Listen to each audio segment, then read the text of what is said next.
Hey everyone, George here. Thank you for joining me this fine day. How y'all doing? I'm doing fine. Except for my hair. I have some quarantine hair. I went for a haircut a few weeks ago and it turns out it's starting to grow back. So I'm doing fine. I just wanted to restart up my YouTube vlogs and see how everyone's going on in the world. Hopefully, everyone's doing fine, staying healthy, staying safe, and hopefully we can all get back to regular civilization as possible. But anyway, today, kind of talking on the subject of Disney and their budget cuts and their way of kind of maneuvering, back into civilization after being closed for several months.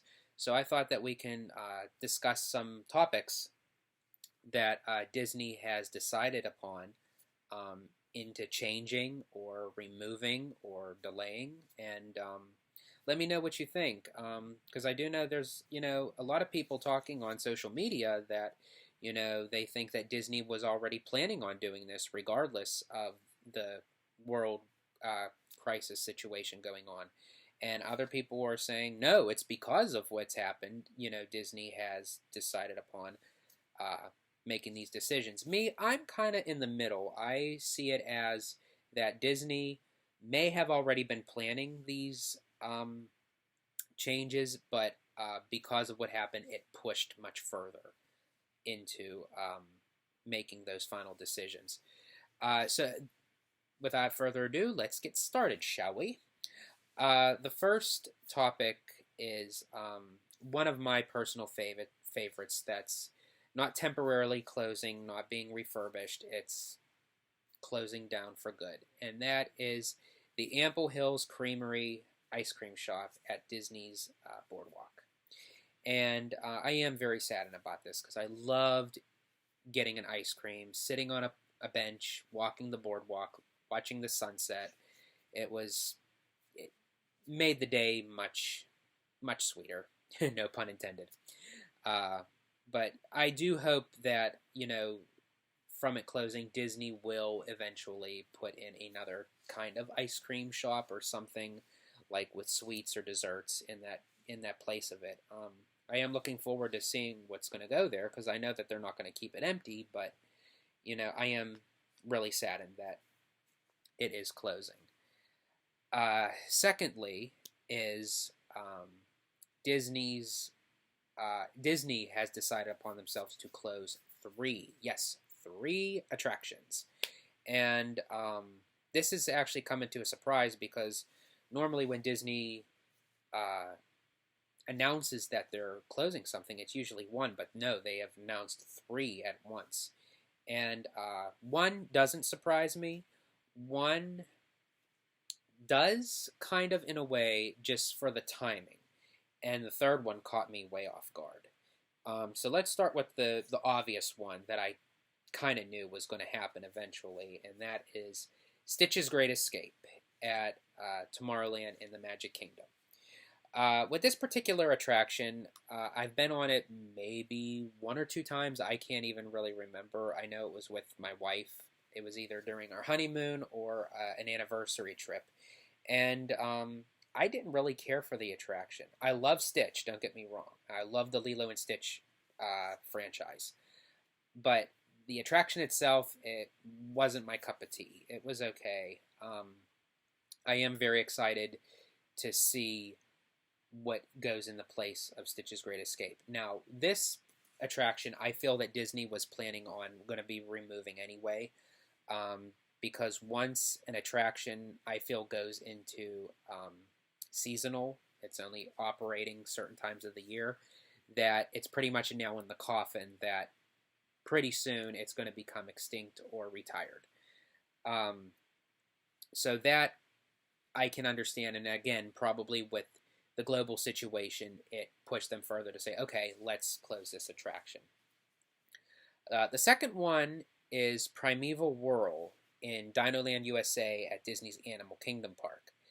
This is the one that I kind of also had an idea that they were going to close it, but I thought that not like right now, they would have definitely kept it open. But no, it is actually closing. Disney already removed the ride vehicles from the ride, and very fast process after the announcement. And it just makes me wonder, what Dinoland USA's fate is, because if it's going to start with Primeval Whirl and Triceratops Spin and the Boardwalk Carnival games are what's holding up Chester and Hester's Dinorama, and that part gets slowly but surely taken out, there's nothing really left in Dinoland USA except for Dinosaur the Ride and the Boneyard. And for me, to take a subject like dinosaurs and only subdue it down to just that, I think it's like a waste of room and, a waste of storyline that the Imagineers can create with a subject matter as juicy as dinosaurs. um, so yeah, I mean, there have been talks that, rumors now that, eventually it may become Zootopia or Indiana Jones. So we'll just have to wait and see on that. So I think it's not just going to stop with Primeval World there. I think that's the starting process for Dinoland USA. And last but not least, staying at Disney's Animal Kingdom theme park, the one that completely surprised me was Rivers of Light, nighttime show at the park. Now, the reason why this one surprised me is it's not really my favorite nighttime show. I have seen bits and pieces of it online and watched it on YouTube, but I've never seen it in person, so I can't really give my full opinion on it as far as seeing it live, but it just never really struck my fancy to take the time to go see the show as I did with Fantasmic and Illuminations and Happily Ever After. This one didn't really. I actually stopped to watch the nighttime projection show on the Tree of Life more than wanting to go see Rivers of Light. And Rivers of Light had a lot of complications with it from the beginning, as far as like with the barges, and it was very expensive, that I heard that Disney put out for. So I think I trust Disney that, for them to get rid of something that cost them a lot of money and kind of creating a little mini amphitheater, that there's a perfectly good logical explanation why they're doing it. And I'm for sure that they'll replace it with something bigger and better. Disney always goes forward, they never look back. And now moving on to, I have the article up because I want to make sure I have the dates correct. Going on to Disney's resort hotels. Now don't worry, Disney is not permanently closing any of its resort hotels, so you don't have to worry about that. However, when the Magic Kingdom Park and Animal Kingdom reopened to the public on July 11th, pretty much saying Walt Disney World started reopening on July 11th, they did not reopen all the resort hotels. And they were going to start again with the process of the Polynesian Village Resort to reopen on October 4th and Disney's Art of Animation Resort on... No, I'm so very sorry. Disney's Polynesian Village Resort, and this is why I look and read the article, because I want to give you guys the right info, and I still end up screwing it up. So, Polynesian Village Resort and Disney's Art of Animation were both supposed to open on August 12th. Then Disney decided to push it back, and the Polynesian is now going to open on October 4th, and Art of Animation on November 1st. Now, you can really pretty much take this in many different perspectives. I feel that Disney has a legitimate reason why they decided to push it, because it's a pretty couple months of a pushback. It's not a couple days or a couple weeks. You could pretty much take it one of two ways, I think, and that's either guest control. So Disney knows how many people are on their property at once, and they don't really want to get loads of crowds at once.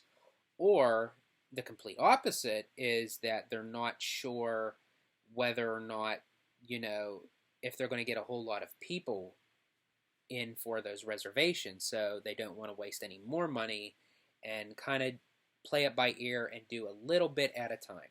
Slow and steady wins the race. That's what I always say. And two of the resorts, Disney's Beach Club and Disney's Boardwalk, were supposed to open up on August 24th and August 1st. August 24th and October 1st. Sorry, I'm getting my dates mixed up here. That's when they were supposed to open, but Disney has canceled those reopening dates and decided to hold off on those for right now. Now, again, they are going to reopen. Trust me on that. They definitely will. But it's just the fact of when. They didn't pick another date of when to reopen. And again, this goes back to, I think that they're doing a few resort hotels at a time, so that way they can know how many guests can they expect, how many guests are they willing to accept, and, kind of get everything back together. And then the rest of the resort hotels that did not open when Disney World started slowly reopening, including the All-Star resorts, All-Star Movies, Music, and Sports, have not been reopened nor have a reopening date. So we're just going to have to wait on those as well. And finally, my last topic of talking about, budget cuts and reevaluating like finances as far as Disney goes is actually in the theme park of Epcot. Now, as many of you know or may not know, that it was released at the last D23 Expo, which I have attended, that the main focus was on Epcot and reimagining the park and updating it and, new enhancements and everything. And two projects that were part of that was a reimagining of Spaceship Earth and the new Mary Poppins Cherry Tree Lane addition to the UK Pavilion, along with a Mary Poppins attraction. And as of right now, Disney has delayed indefinitely on those two projects. Now, it didn't say that they were canceled or they were not going to do it. But I believe that this is a smart decision on Disney's behalf because they have to make revenue. They have to catch up on making money and to work on spending money to work on projects that were just in the beginning blue sky phase and may not have been in the process to actually layer the groundwork, so to speak. Spaceship Earth is already opened in what it's been now, and they probably want to utilize that. And being that they didn't start anything as far as the construction goes on Mary Poppins, that they thought, let's wait right now and let's put all our construction finances together and let's focus on the attractions that are already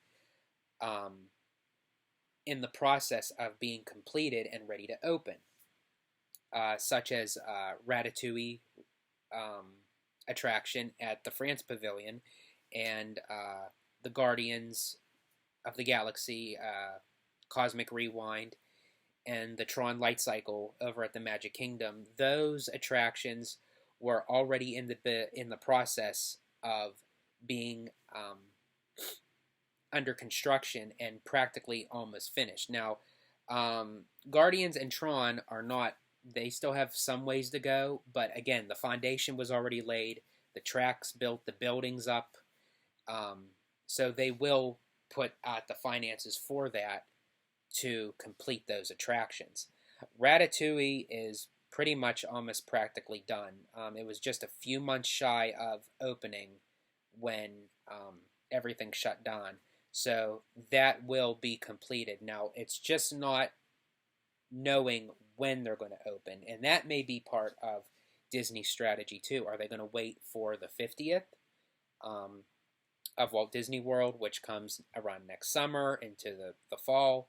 Are they waiting to see how this pandemic rolls because they don't want to have an exorbitant amount of people and large crowds, and especially with a new attraction and as popular as it is over at Disneyland Paris, it will draw in crowds when Ratatouille opens. So are they kind of waiting to see where, time leads them? Are they going to have a soft opening?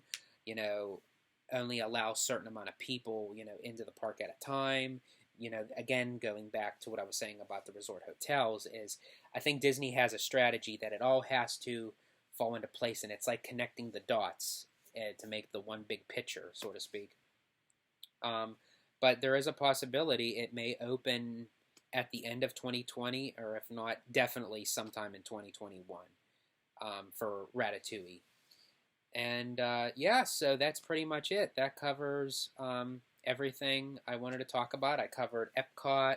I covered the resort hotels, um, the Ample Hills Creamery ice cream shop at the boardwalk, and the three attractions that are going to be closing. And I'm for sure we're going to get more info on those particular subjects, and probably even more, because Disney's probably reevaluating everything and trying to cut corners to save money, but yet spend money to keep the guests wanting to come back. And we're all Disney fans. We're all suckers for it. So, and I mean that in a good way.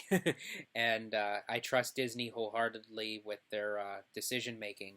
They've been going strong so far. So we shall see where it takes us. So, to you all, stay healthy, stay safe, and best of all, stay Disney. Bye, everyone.